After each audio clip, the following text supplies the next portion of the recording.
You're who again? You're the vice what? Sorry, sir. Was that a recorder you just clicked on? I said you're the what? I'm sorry, sir. What's your name? My name is Christopher. Dr. Faircloth, if you're the guy from UAB, Harlan Sands, Dr. Faircloth told me to call you. Okay. Yeah, that's me. Okay. What can I do for you? I have twins at the university, and I've been told by them that you guys are saying they cannot have a religious exemption. That is our policy that was changed in December of 2011. That's correct. Okay. Can I come down there and talk to you about your policy? Because you being who you are should know what the Alabama law states, correct? We are comfortable with our policy, sir, but I'd be more than happy to talk to you about it. Okay. When can I come down there and talk to you? Let me see.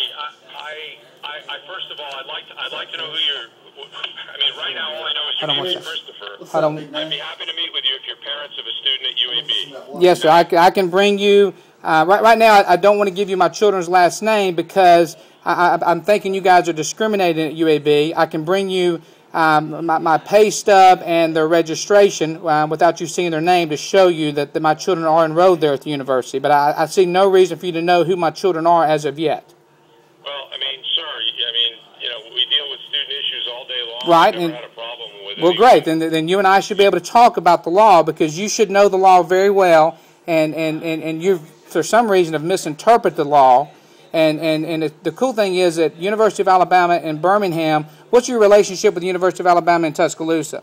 Sir, I'm not going to get cross-examined by you. Okay, well then let's set up a time today or tomorrow, and we can sit down and talk. So do you have time today or tomorrow? Wait a minute. You're getting aggressive, and you've already been aggressive with one of my staff. Okay. I appreciate it. I really don't care if you don't appreciate it. I don't appreciate you guys discriminating against my children because you are a funded university by the state, correct? Sir? Yes, sir. Okay. So I'm really not appreciating your approach. Again, I don't appreciate your approach either. Okay. I'm here to talk about explain why we have our policy. So when can we do that then, sir? So we can both sit down and talk about it. If you can tell me that you're not going to call anymore and harass my staff. I would not. I've called your staff 2 times because Dr. Faircloth promised me you would call me yesterday, and you never did. Okay. So I'm calling you at the first opportunity I had. Okay. Well, I appreciate your call to my staff yesterday. Well, I'm sorry you don't appreciate the call of your staff, but I've been dealing with this for over 10 days now, and what I feel like you guys are doing is pushing it forward so the deadline will come and go, and you won't have to deal with me anymore. Okay? So I will not call your staff anymore. You tell me a time today or tomorrow that I can come down and talk to you. Well, I'm going to have to check my calendar, but again, I'm only going to explain to you the reasons why we have this policy. I'd be more than happy to do it now. No, I'd like to meet you. In my own office, I'm not going to be able to help you much. Say that again? Hello? I said that I would be happy to talk to you, but I don't want to put anyone here in my office or anyone on my staff in a position where they're going to be lectured or harassed about the law. We have a policy. We're very comfortable with our policy. Be more than happy to explain to you why we think the policy is appropriate for our students. But I'd ask you that you be able to come talk to me in a way that's not threatening or harassing. Okay, how's it going to be threatening and harassing for us to sit down and go over the policy? Sir, you have threatened my staff. No, threaten. Could you said I've threatened your staff? You threatened a lawsuit? Is that a threat? I You threatened a lawsuit, sir. No, sir. That was never. There was no such words as threatening a lawsuit in any form of the fashion. None. What I said was I thought it would be very interesting for the people of Alabama to know that the university is discriminating upon religion, is what I said. Okay. To go to the media. That's your right to go to the media. Of course it is. That's not a threat. That's not a threat. That's not a threat. You know that. I know that. I did not threaten a lawsuit. So you're incorrect or been misinformed, and I apologize for that. You should better get your information from your staff, okay? I will certainly do that, but that was what was reported to me, and as you might imagine, I'm very interested in my staff not feeling that somebody is trying to lecture them. They didn't make the policy. Okay. They're enforcing the policy. Right, but again, you and I both know we can create policy all day long, but the policy can't go against, number one, the law of Alabama, and number two, the Constitution of America, okay? So when can we sit down and talk about this, my friend? I'll be more than happy to talk with you. I will call. I'll have my assistant call you back with some times on my calendar. I'm setting my calendar up for the next 2 days this morning. Okay, but this has to be done before Friday because Friday is the deadline, correct? You're referring to a deadline. I'm a little confused. What deadline are you referring to? The deadline I was referring to was the one that Dr. Faircloth gave me, that Friday was the last day to get everything taken care of, or the students would be removed from class. No.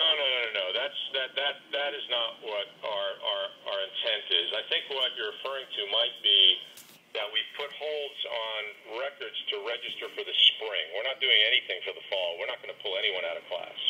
Okay. So you don't have to worry about that. Okay, so the deadline that I was told for Friday is not for this semester. It's a hold. It's not it's a deadline, but in fact, what we're trying to do is to make sure that all of our students are complying with the policy by next spring. We're not going to by the start of the spring semester. Okay. There's no intent to pull anyone out right now. Right now, but there would be the intent to pull them out if they don't get this taken care of before next semester, correct? We're not going to pull anybody out. We're just not going to allow you to register for the spring unless... Which means you won't be able to go to school at the University of Alabama in Birmingham, correct? Come spring, if you don't have your policy for getting vaccinated, correct? That is the intent, sir. That is the intent, okay. Right. So when do you have time? Because I'd like to get this taken care of this week. So do you don't... Let me see.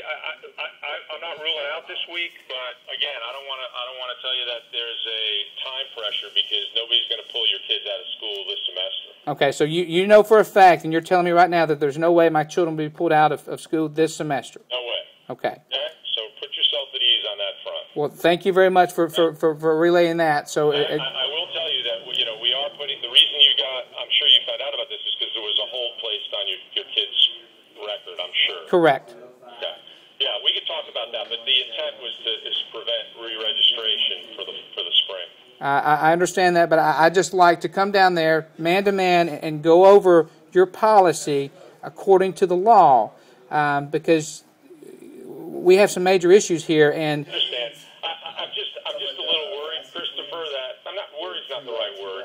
I just don't want to give you any false hope that this meeting with me.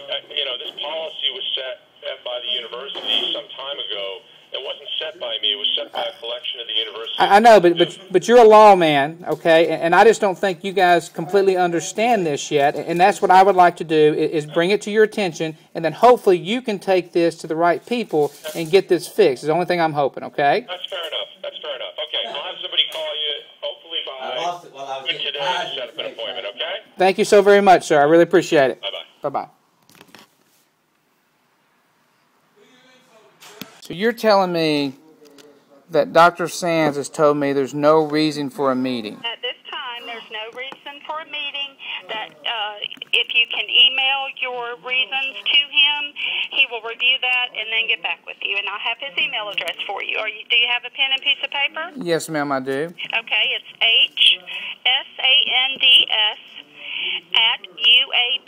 hsands@uab.edu. Okay, and what was your name again? My name is Susan. It's Susan what? I'm Susan, in the office of the Provost. Okay, Office of the Provost. And you're saying that he said there's no need for a meeting for us right now. That's correct. Okay, and he just said because I guess UAB's policy triumphs the law and we don't need to talk about that. Is that correct? Well, the policy is stated, and he said if you just email him your reasons, he will respond, okay? So he does not want to meet with me. At this time, no. That's what I said. Okay, thank you so much, You're ma'am. welcome. Did you hear that? The Provost does not